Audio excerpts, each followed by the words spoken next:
अस्सलामुअलैकुम, आप देख रहे हैं समा। मैं हूँ फवाज़ ज़ैदी और मैं हूँ किरण आफ्ताब। अब पूरी छुट्टी होगी, आधी नहीं, बस बहुत हो गया। अब अफसरशाही नहीं चलेगी। वजीर आजम ने दो टोक अंदाज में ये वाजे कर दिया। कहा करप्ट और खराब कारकर्दगी वालों से अब कोई रियायत न होगी। जो पकड़ा गया उसका अब तबादला नहीं होगा, फारिग कर दिया जाएगा। खरा अलग होगा, खोटा अलग। वज़ीर आज़म इमरान खान के सिटीज़न पोर्टल की तकरीब से खिताब के बाद सरकारी अफसरान में तो खलबली मच चुकी है। और सजा और जजा का निज़ाम ही इस दुनिया में भी तरक्की याफ्ता और पीछे रह जाने वाले कौमों में सबसे बड़ा फर्क है।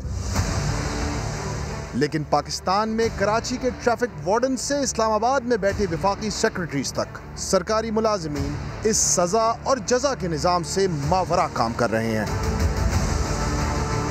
चाहे रिश्वत लें, चाहे सालों से दफ्तर ही ना आए हों, कोई है भाई, या फिर वो इदारा ही बंद हो गया हो जिसके वो मुलाजिम हैं, लेकिन नौकरी पक्की है और ना सिर्फ तनख्वाह मिलेगी बल्कि साल गुजरने के हिसाब से तरक्की भी। और बिलाखिर जब रिटायर होंगे तो जब तक जिंदा हैं तो वो और उनके गुजरने के बाद उनके बच्चे भी उनकी पेंशन हासिल कर सकेंगे। मगर अब ऐसा नहीं चलेगा। जो हमारे ब्यूरोक्रेट्स हैं उनकी अकाउंटेबिलिटी कर सकेंगे।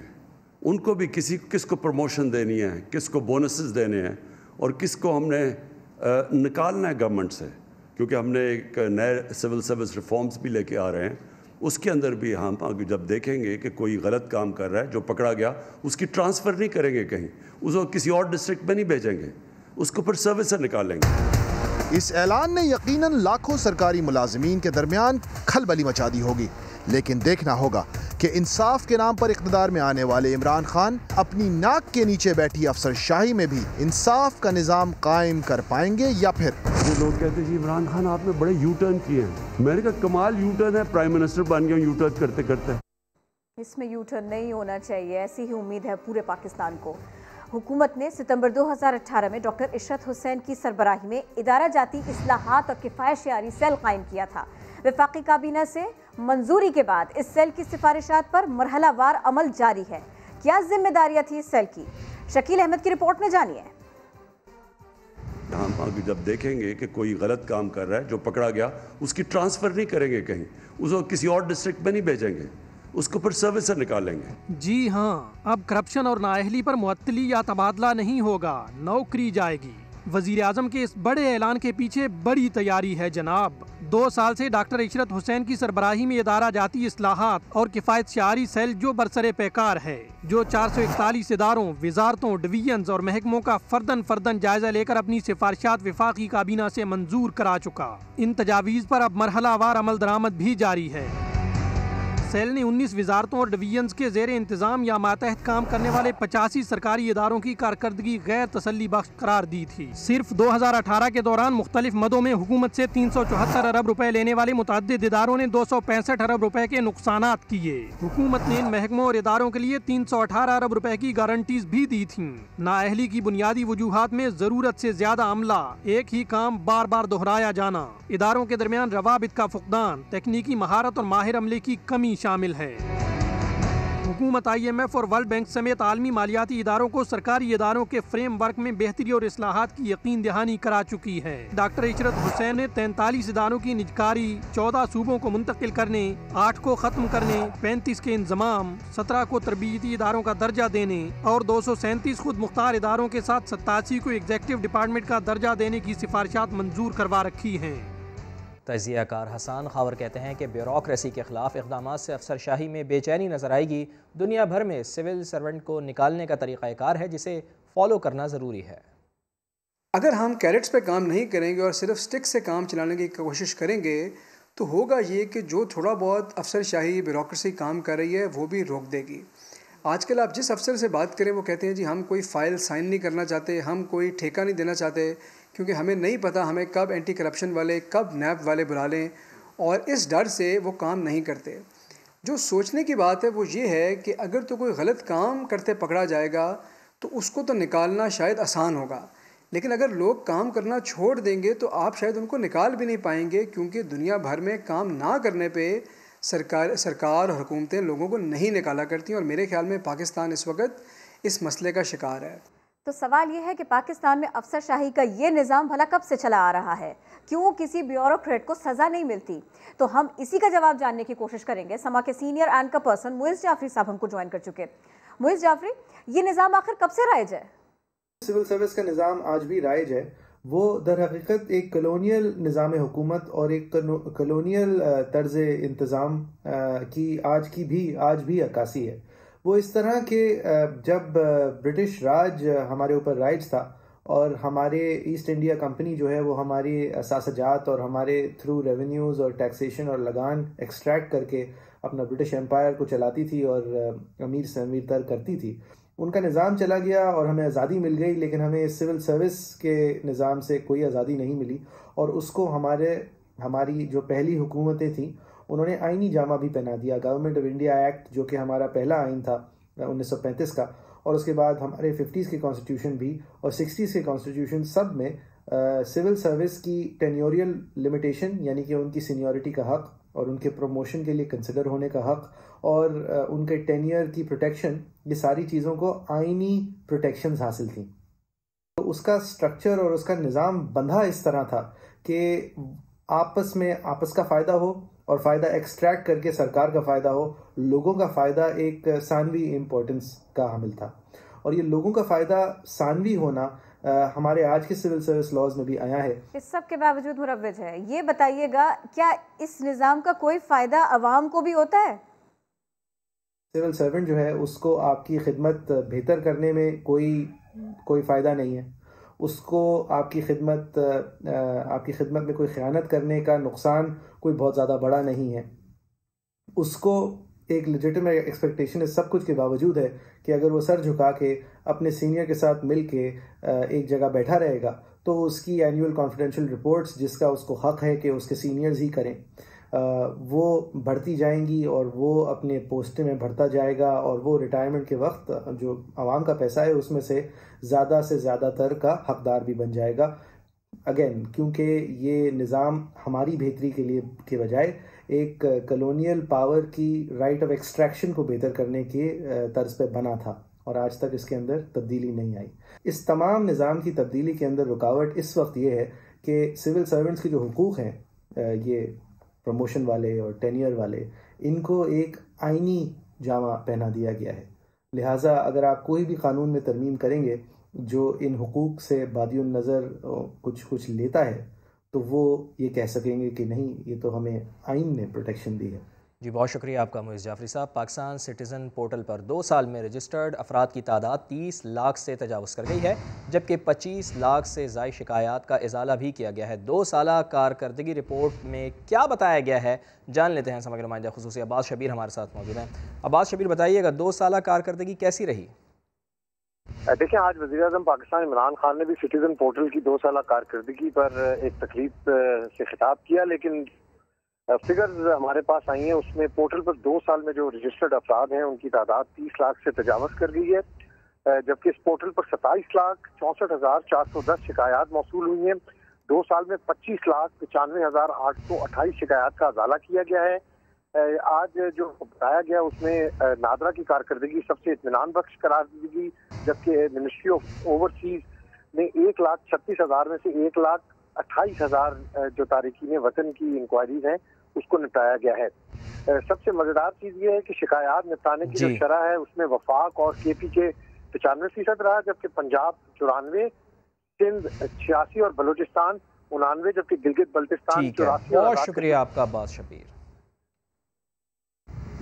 तो रिपोर्ट से पता चलता है कि अवाम के मसाइल को हल करने के लिए वज़ीर आज़म की मुतारिफ करदा सिटीज़न पोर्टल एप्लीकेशन खूब काम कर रही है। जिसको जो मसला था उसने बताया और हल पाया। किस किस का कौन सा मसला हल हुआ, हम आपको दिखाते हैं। मैं अपने फादर के साथ जा रहा था गंगाराम हॉस्पिटल करीब से, तो मेरे पास हेलमेट नहीं था, तो मेरा उन्होंने चालान कर दिया। तो वहाँ से और लोग भी गुजर रहे थे, तो मैंने कहा कि जी आपने सिर्फ मेरा चालान किया है। मैंने बाद में शिकायत दर्ज कर दी, तो मुझे बाद में उन्होंने मुझसे रब्ता किया। मेरे एरिया में गंदगी बहुत थी, सफाई के सिलसिले में या किसी भी सिलसिले में, तो मेरी बात सुनी गई, मेरी शिकायत दूर की गई, तो मुझे इस बात की बहुत खुशी है। ऐप पे जाके डायरेक्ट हम लोग अपने मसाइल बताते हैं और वहाँ से वो रिस्पांस मिल रहा है, थोड़ा भी मिल रहा है। उम्मीद की कोई किरण उठी है और हम लोग देख रहे हैं कि चीज़ें हल हो रही हैं। एबटाबाद में मैं जब था तो वहाँ पे जो है हमारे घर के करीब कुछ कूड़ा करकट वगैरह था, उसका कुछ मिसमैनेजमेंट थी, तो उस पे जो है हमने वो किया था, कंप्लेंट वगैरह की थी, तो वो इमीडिएटली सॉल्व हो गया था। दीगर खबरें शामिल करते हुए आपको बताएं कि मसाजिद को बंद नहीं किया जा सकता। वज़ीर आज़म इमरान खान ने फैसला सुना दिया। SOPs पर सख्ती से अमल दरामद के लिए उलमाए कराम से किरदार अदा करने की भी अपील कर दी। मुफ्ती तकी उस्मानी का कहना है कि ये समझना गलत है कि कोरोना मसाजिद और मदारिस में नहीं आता। एहतियाती तदाबीर पर अमल ना किया तो सब मुजरिम होंगे। कोरोना की दूसरी लहर में भी मसाजिद को बंद नहीं किया जाएगा। वज़ीर आज़म इमरान खान ने फैसला सुना दिया। वज़ीर आज़म ने विफाकी वज़ीर मजहबी उमूर नूरुल हक कादरी से मुलाकात में कहा कि मसाजिद में हिफाजती इक़दामात पर सख्ती से अमल किया जाए। उलमा और मशाइख कोरोना के फैलाव से मुतालिक अवाम को आगाही दें। उधर मुफ्ती तकी उस्मानी ने अपने खुसूसी पैगाम में लोगों को खबरदार किया कि कोरोना को मामूली वबा ना समझें। मसाजिद और मदारिस में भी लोग कोरोना का शिकार हो रहे हैं। कोरोना की वबा, उसकी एक दूसरी लहर पहले से ज्यादा शदीद नौयत की है। असहाबे मदारिस में मसाजिद के से ताल्लुक़ रखने वालों में एक बहुत बड़ी तादाद कोरोना की बीमारी में या मुब्तला है या वफात पा चुकी है। मुफ्ती तकी उस्मानी ने कहा कि लोग एहतियाती इक़दामात पर मुकम्मल अमल करें। मास्क पहने बगैर घर से बाहर ना निकलें। मास्क पहनने में क्या परेशानी है, क्या दुश्वारी है, तो अब आइंदा नमाजों के अंदर जो कोई आए वो मास्क पहन कर आए और बगैर मास्क के मस्जिद के अंदर दाखिल ना हो। दूसरी जानिब यौम दुआ पर मुल्क भर की मसाजिद में नमाज जुम्मा के बाद कोरोना से निजात के लिए खुसूसी दुआएं मांगी गईं। इस कोरोना की मुसीबत से मौला निजात अता फरमा दे। तो कोरोना की दूसरी लहर हर गुजरते दिन के साथ ख़तरनाक होती जा रही है। जो कोरोना से बच भी जाए वो जहनी मसाइल से दो चार हो रहा है। 30 साल के नौजवानों में भी वायरस की तस्दीक हो रही है। और अभी आपको बताएं कि बदला लेने का नया अंदाज, तनख्वाह रोकने पर कोरोना के मरीज का संगीन इंतकाम। KMC ऑफिसर ने तनख्वाह रोकने पर सीनियर डायरेक्टर HRM को गले लगा लिया, बोसा भी दिया। बाद में रिपोर्ट दिखाई कि टेस्ट मुस्बत आया है। दफ्तर में खलबली मच गई। दूसरों की जान खतरे में डालने पर शोकस जारी कर दिया गया। इस हवाले से रिपोर्ट कर रहे हैं मोहम्मद अली हफीज। तनख्वाह क्यों रोकी? KMC अफसर का अनोखा इंतकाम। मुअत्तल असिस्टेंट डायरेक्टर लैंड लांडी Shahzad Anwar KMC head office पहुंचा। कोरोना से मुतासिर अफसर senior director HRM Jameel Farooqi के कमरे में दाखिल हुआ, गले मिला और बोसा भी दिया।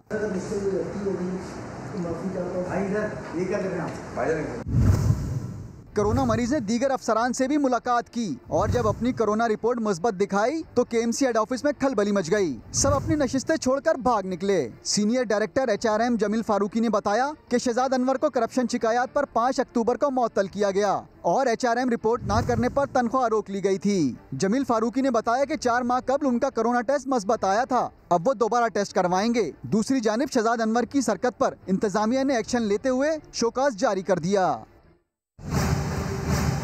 खबरों में आगे देखिए, एक हफ्ते में 3 बार राब्ता।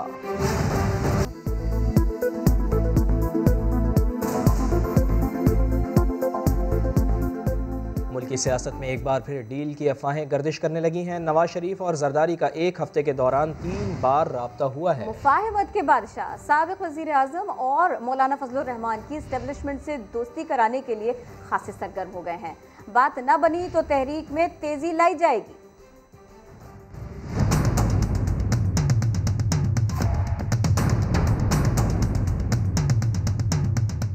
कुछ आप ठंडे हो जाएं, थोड़ा उनसे कहते हैं लचक दिखाएं। बात बन गई तो बीच का रास्ता निकल ही आएगा। पाकिस्तान की सियासत में एक बार फिर डील की बाज़गश्त। मुफाहमत के बादशाह आसिफ अली जरदारी अपोजिशन के दिगर कायदीन के मामला दुरुस्त कराने के लिए सियासी चालें चलने लगे। नवाज शरीफ और मौलाना फजलुर रहमान का लहजा नरम कराने के लिए सरगर्म आसिफ अली जरदारी ने दोनों कायदीन को एस्टेब्लिशमेंट से मुज़ाकरात पर तैयार करने की कोशिश की। नवाज शरीफ और आसिफ अली जरदारी के दरमियान एक हफ्ते में 3 बार होने वाले राब्तों की अंदरूनी कहानी सामने आ गई।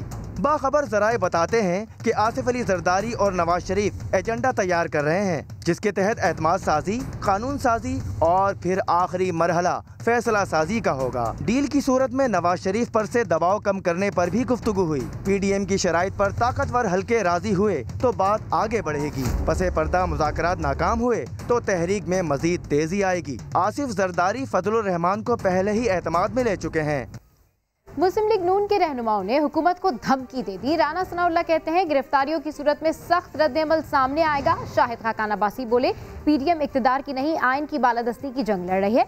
मरियम औरंगजेब कहती हैं 13 दिसंबर को हुकूमत को आखिरी धक्का देंगे। लाहौर जलसे को कामयाब बनाने के लिए मतवाले मुतहर्रिक। शाहिद खाकान अब्बासी का फैसलाबाद में वर्कर्स कन्वेंशन से खिताब। कहा पीडीएम की जद्दोजहद आइन तोड़ने वालों के खिलाफ है। अवाम को उनका हक दिए बगैर मुल्क दुरुस्त सिमत में गामजन नहीं हो सकता। मुल्क के अंदर मुश्किलात हैं, उसकी सिर्फ और सिर्फ एक वजह है, वो 2018 का इलेक्शन है। उस इलेक्शन को जिसे चोरी किया गया, हमने उसका हिसाब लेना है। राना सनाउल्लाह ने धमकी दी कि हुकूमत मुल्तान जैसे हालात लाहौर में दोहराने से बाज रहे। ये हालात जो हैं अगर उन्होंने लाहौर में पैदा किए तो उससे मैं समझता हूँ कि तसादम और कोई हादसा भी हो सकता है, तो फिर इनकी मर्जी है। फिर हमें जो है वो इसमें जो है वो कल कोई दोष ना दे। ये गिरफ्तारियों की तरफ बढ़े 13 दिसंबर से पहले, तो उसके जो है वो रिपरकशंस बहुत जो है वो गहरे होंगे। मरियम औरंगजेब ने दावा किया कि 13 दिसंबर को लाहौर में नई तारीख रकम होगी। सिलेक्टेड टोले के खिलाफ 13 दिसंबर फैसला कुन है। जिनसे धक्का लगाकर हुकूमत नहीं चलती, उनको 13 दिसंबर को आखिरी धक्का देंगे। मरियम औरंगजेब ने कहा कि जो लोग कहते थे कि जलसे नहीं रोकेंगे, आज वो अवामी एहतजाज के सामने रुकावटें खड़ी कर रहे हैं। हुकूमत को अपोजिशन की तहरीक से कोई फ़र्क नहीं पड़ता। शेख रशीद अहमद कहते हैं कि इमरान खान 5 साल पूरे करेंगे। कई जनवरी आए और चले गए, पीडीएम को भूल जाएं। फिरदौस आशिक अवान ने कहा कि हुकूमत जलसों से नहीं गिरेगी, लाहौर जलसे से पहले अपोजिशन को सरप्राइज़ देंगे। ओपोजिशन का जलसों से हुकूमत गिराने का अज़्म, मगर हुकूमत को कोई खौफ नहीं। वजीर रेलवे शेख रशीद कहते हैं तब्दीली एक्सप्रेस का सफर खैर आफियत से जारी रहेगा। पीडीएम में से मैं भूल जाए, ऐसी कई जनवरी आई और कई चली गई, और इंशाअल्लाह ताला इमरान खान 5 साल पूरे करेगा। मैं आपको यकीन दिलाता हूँ, अल्लाह से मुझे पूरी उम्मीद है। शेख रशीद ने मजीद कहा कि ओपोजिशन को आवाम की कोई परवाह नहीं। वो कहते हैं वोट को इज्जत दो, लेकिन वोटर को जो है वो कहते हैं मरने दो। वजीर आला पंजाब की मुआविन खुसूसी फिरदौस आशिक आवान कहती हैं कि ओपोजिशन नाकाम और नामुराद होगी। हमें घर भेजना चाहते हैं तो कागज़ के एक टुकड़े पे सिर्फ तरीके अदम एतमाद लिखनी है। आपको इस तरह गली गली खजल खराब होने की जरूरत ही ना पड़ेगी। हुकूमती रहनुमाओं ने कहा कि ओपोजिशन का वाहिद मकसद अपनी करप्शन और लूट मार बचाना है। फैसलाबाद में मुस्लिम लीग नून के वर्कर्स कन्वेंशन का मौका था। एक खातून से बदतमीजी की गई, जिस पर खातून ने लड़के को थप्पड़ नहीं मारा, थप्पड़ मारे। और किसी आदमी की इनकम में 1 रुपए का इजाफा नहीं हुआ। किसी आदमी की इनकम में 1 रुपए का इजाफा नहीं हुआ। किसी आदमी की इनकम में 1 रुपए का इजाफा नहीं हुआ। और अब कुछ बात करते हैं कराची कोऑर्डिनेशन कमेटी की। कराची से तजावुज़ात के खात्मे के लिए सिंध हुकूमत और वफाक एक हो गए। वफाकी वजीर असद उमर का कहना है कि तजावुज़ात सिंध हुकूमत ने हटानी है। मुतासरीन की नौबातकारी के लिए वफाकी हुकूमत मदद करेगी। कराची कोऑर्डिनेशन कमेटी के इजलास में महमूदाबाद नाले की रीमॉडलिंग की मंजूरी दे दी गई। वजीर आला सिंध मुराद अली शाह के साथ कराची कोऑर्डिनेशन कमेटी का इजलास। वफाकी वजीर Asad Umar, core commander Karachi, DGISI, chairman PND, सूबाई वुज़रा समेत सेक्रेटरीज ने भी शिरकत की। इजलास से खिताब में वज़ीर आला सिंध ने कहा कि नालों की रीमॉडलिंग पर इजलास बुलाया था, आम नालों का सर्वे करा रहे हैं। इजलास में महमूदाबाद नाले के नए डिजाइन की मंजूरी दी गई। NDMA को गुजर नाले और अरंगी नाले की स्टडी और डिजाइन 15 जनवरी तक मुकम्मल करने की हिदायत। वफाकी वजीर असद उमर ने कहा कि तजावजात सिंध हुकूमत ने हटानी है। NDMA को इसके लिए 700 अरब रुपए के लिए मजाज बनाया गया है। नालों से तजावजात हटाने से मुतासिरीन की नौआबादकारी में वफाकी हुकूमत मदद करेगी। कराची में डिप्टी कमिश्नर ईस्ट के रिकॉर्ड रूम में आग क्यों लगी, वजूहात अब तक सामने न आ सकीं। MQM रहनुमा ने डोमिसाइल और PRC का अहम रिकॉर्ड जल जाने की तहकीकात का मुतालबा कर दिया। शाहनवाज अली कादरी की रिपोर्ट। कराची में DC ईस्ट के दफ्तर में आतिशत की आग लगने से PRC और डोमिसाइल का अहम रिकॉर्ड जल गया। गुलशन इकबाल में सिविक सेंटर के करीब वाक़े DC ऑफिस की पहली मंजिल पर रिकॉर्ड रूम में अचानक आग लगी। चंद लम्हों में आग ने शिद्दत इख्तियार की।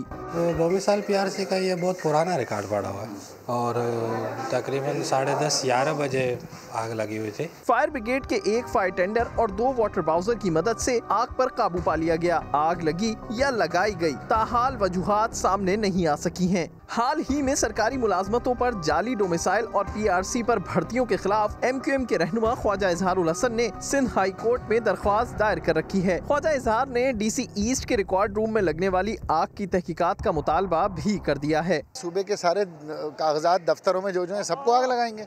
हम समझते हैं जो लगी आग है, हम इस खाक की भी तहकीकात करेंगे।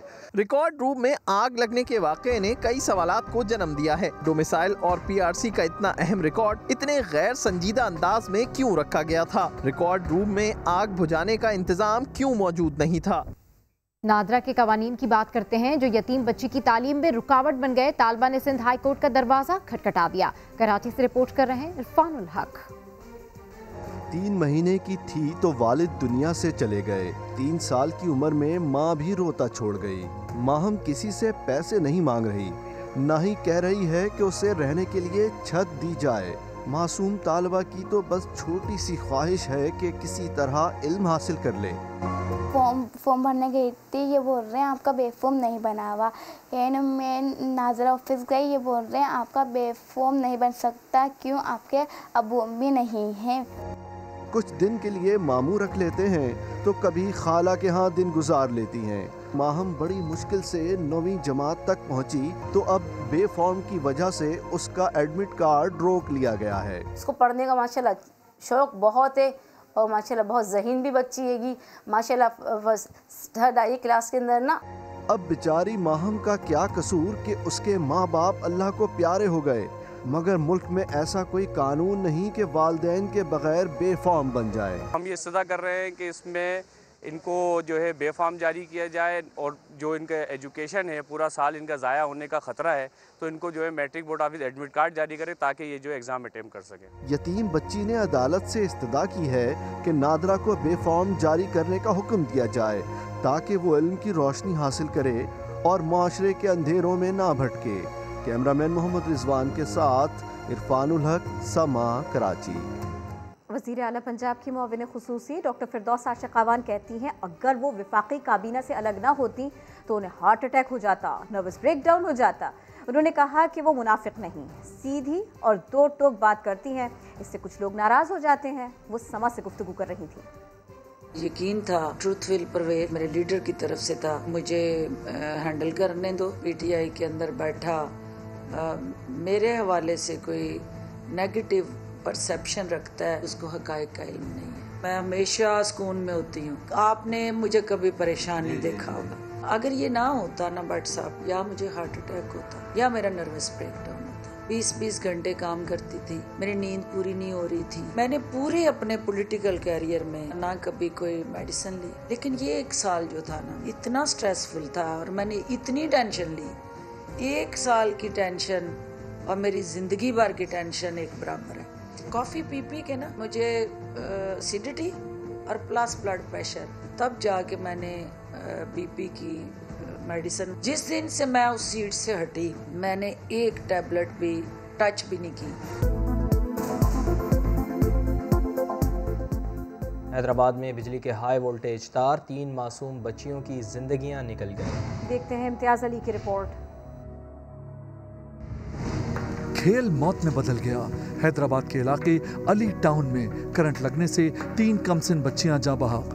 पुरसा के मुताबिक बच्चियां घर की छत पर लोहे के तार से खेल रही थी। अचानक 11,000 kV करंट आया। बच्चियां मौके पर ही चल बसी।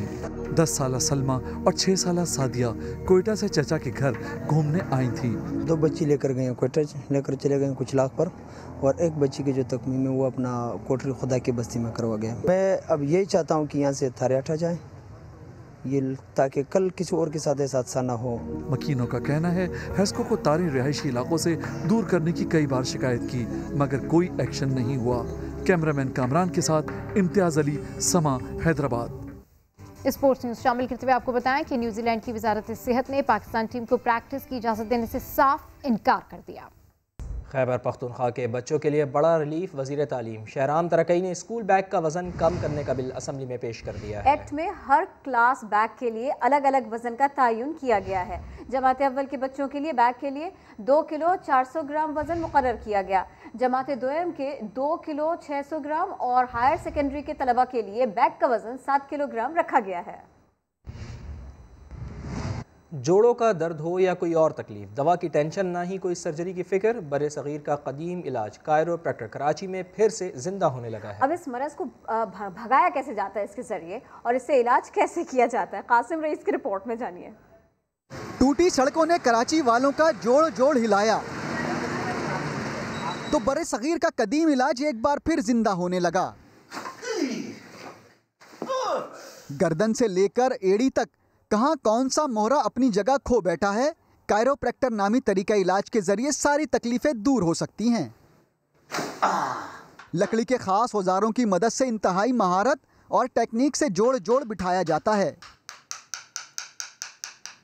दर्द भगाने के लिए थोड़ा दर्द और सही, मगर कायरोप्रैक्टर इलाज कराने वाले मरीज मुतमईन नजर आते हैं। मसल्स जब दोबारा आपके काम करना शुरू करते हैं, डेड मसल्स, तो आप फील बेहतर महसूस करते हैं। डॉक्टर सलीमुद्दीन के मुताबिक ज्यादातर घरेलू खवातीन और मोबाइल फ़ोन इस्तेमाल करने वाले अपनी जिस्मानी फिटनेस का ख्याल नहीं रखते। हैमर की टेक्निक जो है वो 2 से 2.5 पाउंड की ताकत से ज़्यादा फोर्स नहीं लगानी है, वरना टिश्यू रप्चर हो सकता है, पेशेंट को नुकसान पहुंच सकता है। यही सारी कला है, यही सारा आर्ट है। दवा की टेंशन न सर्जरी की परेशानी। कायरोप्रैक्टर आजमूदा है मगर अब तक नायाब है। कराची जैसे बड़े शहर में अब इस कदीमी इलाज की तलब बढ़ती जा रही है। कासिम रईस, समा, कराची। हेडलाइंस होंगी ब्रेक के बाद, देखते रहिए समा।